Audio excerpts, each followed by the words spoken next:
The American music industry is one of the most competitive and lucrative markets in the world. For decades, artists across the globe have attempted to gain traction in the United States, but very few have managed to maintain long-term success without adapting their music to American trends. Jungkook, however, took a different route, one rooted in calculated strategy, global positioning, and digital innovation.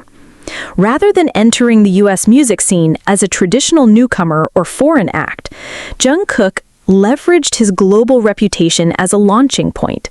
He didn't rebrand himself to cater to the U.S. market. Instead, he identified the specific segments of the American audience that were already responding to international content, especially those familiar with Korean entertainment, multilingual music, and streaming-based discovery.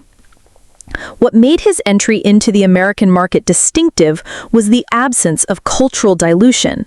He maintained his original artistic identity while collaborating with producers who understood how to translate his sound into formats familiar to U.S. listeners.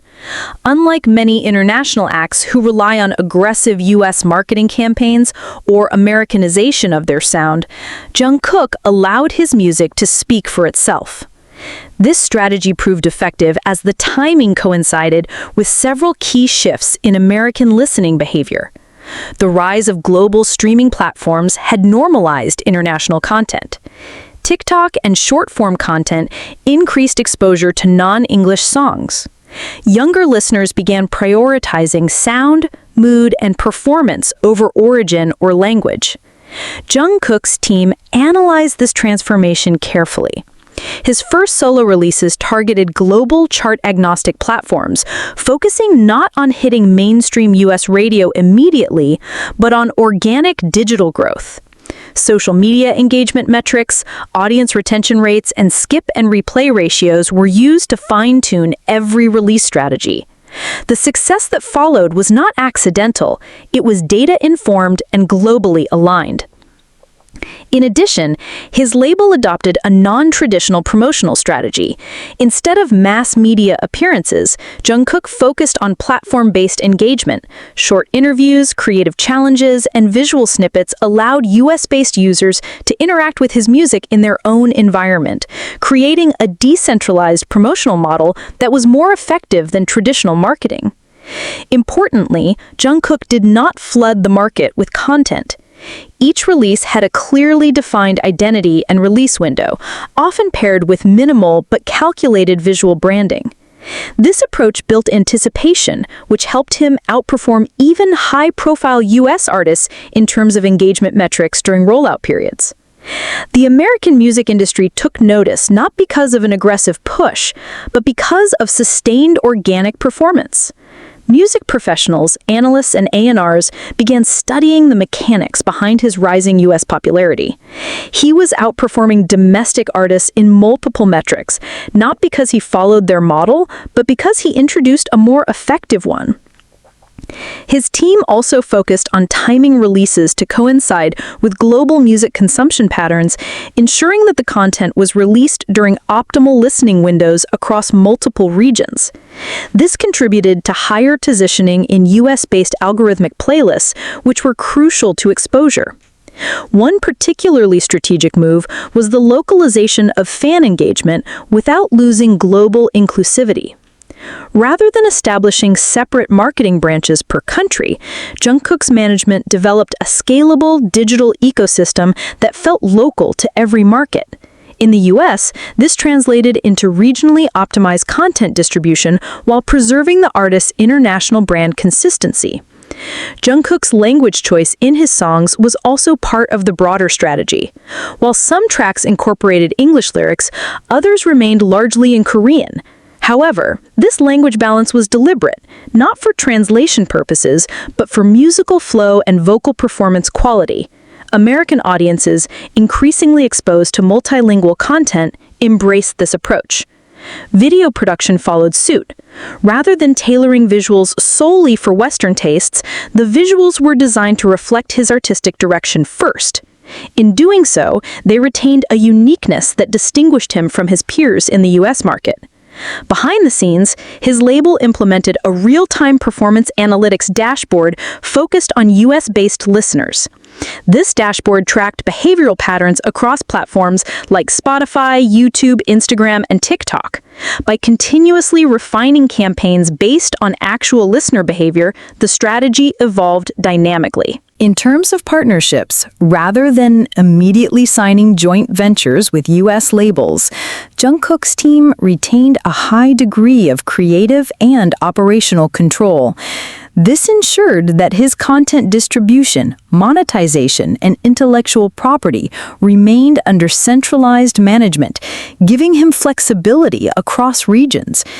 As his music began climbing digital charts, US streaming executives and playlist curators started to treat Jungkook as a priority act.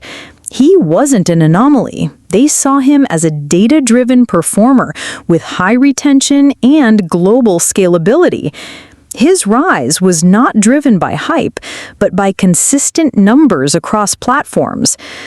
In summary, Jungkook's entrance into the US music market was not an act of invasion, but one of intelligent integration. He did not position himself as a foreign artist needing validation from the American industry.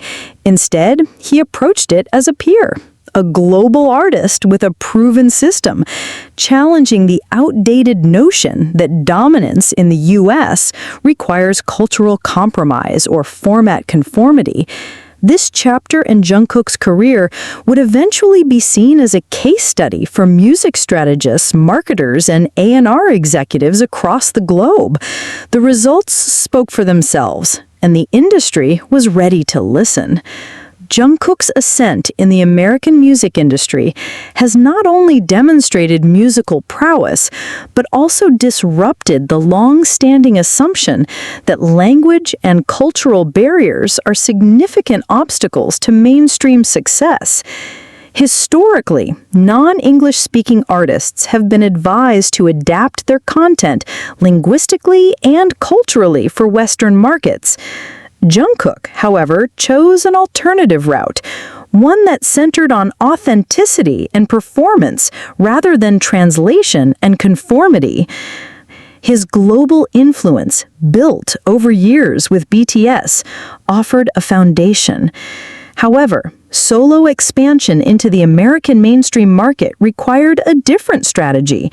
Rather than modifying his work to fit the American pop template, Jungkook focused on leveraging the growing acceptance of cross-cultural content in the US, especially among younger audiences.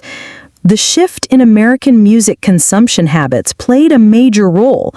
With the globalization of streaming platforms, listeners in the US became more open to foreign language tracks.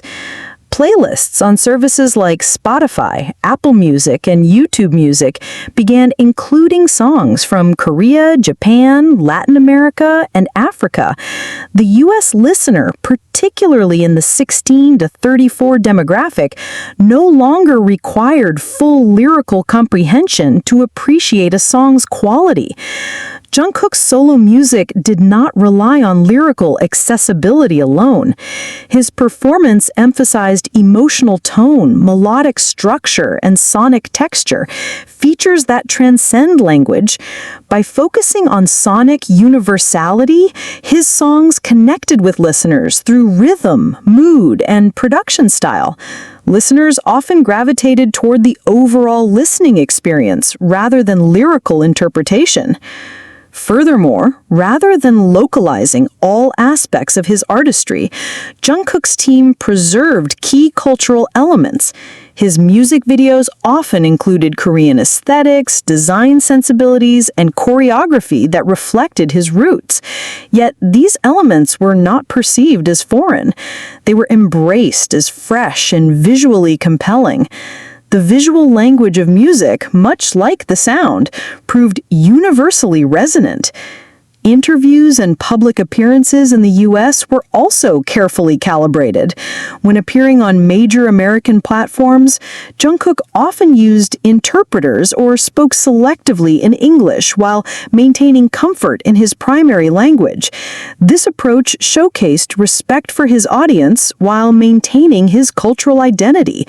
It sent a clear message: fluency in English is not a prerequisite for success in the American entertainment industry. U.S. media outlets also adapted to this new reality. Platforms like Pitchfork, Rolling Stone, and The Fader began publishing content with embedded translations and multilingual commentary. Jungkook's presence normalized this trend, contributing to a broader industry shift toward embracing global fluency. Another important aspect was his collaboration choices. While many international acts rushed to feature popular U.S. artists for validation, Jungkook's collaborations were more strategic. He selected artists and producers who were known for their musical integrity and international reach, rather than just name recognition. These collaborations were not attempts to localize his sound, but to expand it.